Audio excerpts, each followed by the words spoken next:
Hey YouTube, Miles, Paradise in a Pot here, and I'm coming to you from Las Vegas. And today we're going to talk about what I look for when I pick a house plant new from a store. So if you like that kind of content, give us a thumbs up. Go ahead and subscribe to the channel. We do make new videos weekly, if not a couple a week. And yeah, let's get into it.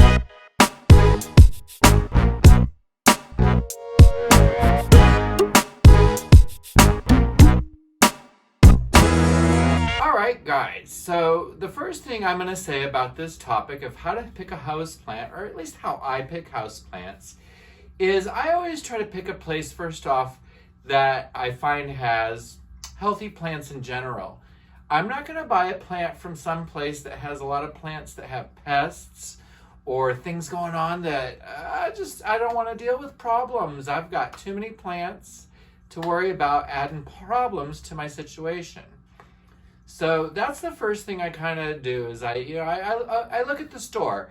I look and see, is it clean? Is it tidy? Do the plants look healthy? And if it meets all those criteria, then I'll go ahead and start inspecting for plants that I may want to purchase. So once you kind of got a feel for that location, whether it's a big box store or a plant store, the next thing I would look for is if there's more than one plant to choose from. If I have multiple plants to pick from, I'm going to try to pick the fullest, healthiest looking plant of the group. But not only that, I'm going to look for growth points in a plant. And what I mean by that is I'm going to look for the plant's potential and how quickly it may grow for me as a new owner. So if I choose, say maybe there's 5 plants to pick from, and one of the plants only has 1 growth point coming out of it, then I'm probably going to set that one to the side and look at the others. If I find a plant in that same group that has 5 growth points, I'm probably going to pick that one because that one's going to fill out for me a lot quicker and give me a lot more satisfying of a plant. So absolutely take your time, investigate, count the growth points, see what's going on with the plant, get close and personal. I mean, if you're going to take this home, you want to get a little personal with it. You want to get to know this plant before you do bring it into your home. And don't feel bad. Get in there. Feel the dirt. Take the pot and try to separate the pot from the plant roots and take a look at the roots. Do the roots look healthy? Put your nose into that plant. Smell it. Does it smell rotten, like bad eggs or something? Because if so, I'm going to say, probably put that plant down and move along because there may be a problem there that you don't want to deal with. And again, why do you want to take this home? You don't. So that's the second part I really get into. Now, the next thing I'd like to talk about is talk to the staff who work with these plants. If it's a plant store, you're probably going to have the owner or the manager or somebody who's there most of the times, who sees these plants, who knows these plants, who's going to be able to tell you how long have they had the plants. And that's another good question too. A plant straight off a shipment that's been in a semi-truck for 2-3 days coming cross country, it may look great when it first gets unboxed, but in 24 hours, that same plant may not look so great.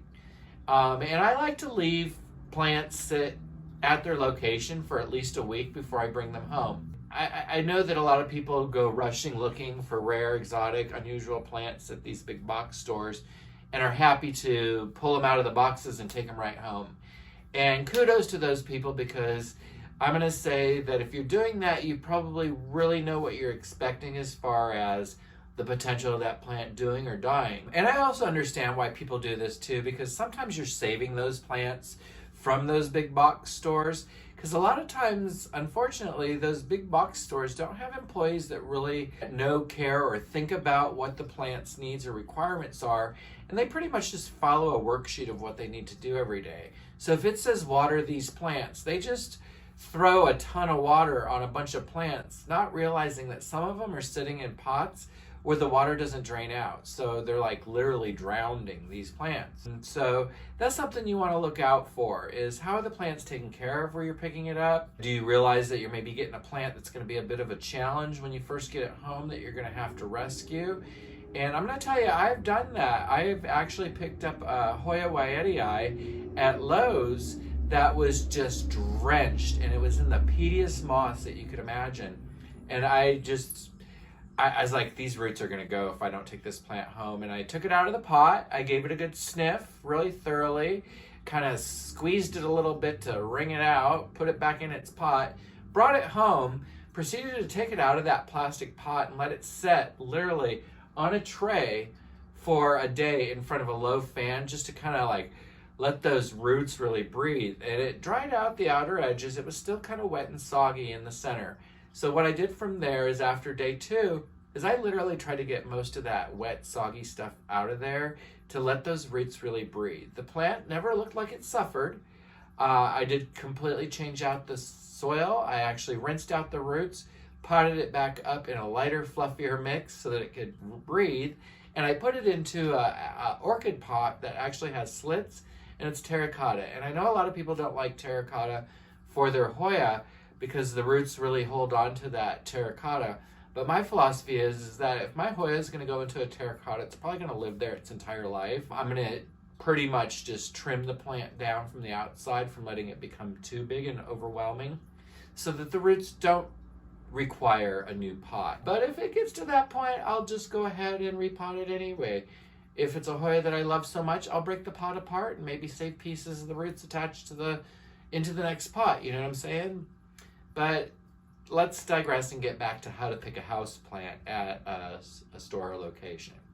So the next thing I really look for when I pick a plant is, after I get to know it, I've gotten to know who's selling it to me, I'll probably sit down off to the side for a minute and pull up a web page, a Wikipedia page, and just try to get a feel for what it is I'm about to take home, to make sure it's something that's going to work in my environment.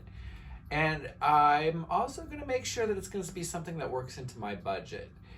I really recommend that before you even walk out the door looking for a plant, set yourself a budget, set yourself a limit, and create yourself a wish list of what plants it is that you really want to add to your collection.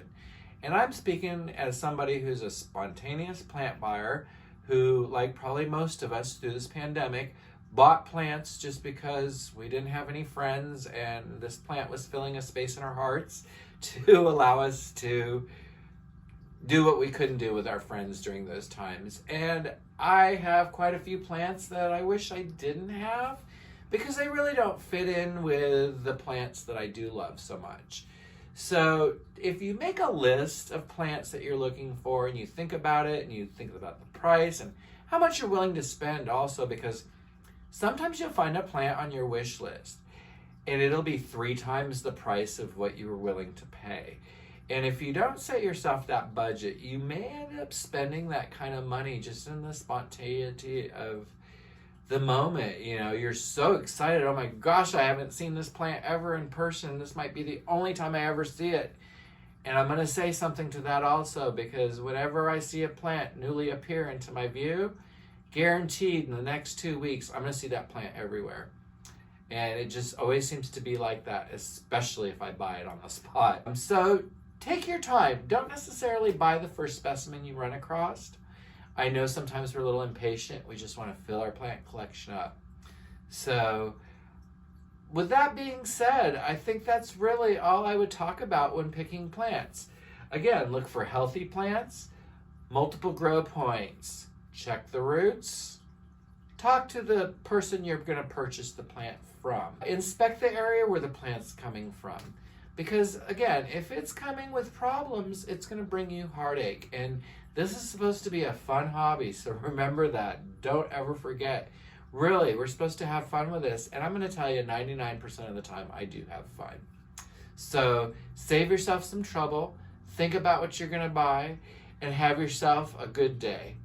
And if you like this kind of content, again, I put up videos weekly, so go ahead and subscribe.